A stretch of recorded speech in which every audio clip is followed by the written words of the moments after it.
வீட்டில் சாப்பாடு தயாராகிடுச்சு. அப்படியா? என்ன சாப்பாடுனா என்ன சாப்பாடு? சப்பாத்தி, சாஃப்டான சப்பாத்தி. நாங்கள் சாப்பிட்டு பார்த்து சொல்கிறோம், சாஃப்டாக இருக்கா இல்லையா? நீ சாப்பிட்டு பார்த்து தான் சொன்னோம்.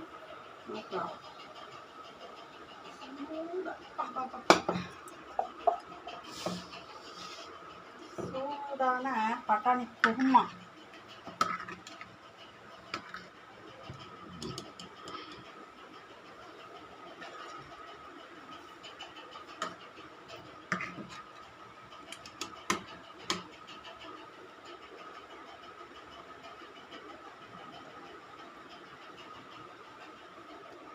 நம்ம வீட்டு குழம்பு எப்படி இருக்குன்னு சொல்லுங்கள். நம்ம வீட்டு சப்பாத்தி சூப்பராக இருக்கும். சப்பாத்தி இந்த வீடியோ உங்களுக்கு பிடிச்சிருக்கோன்னு நினைக்கிறேன்.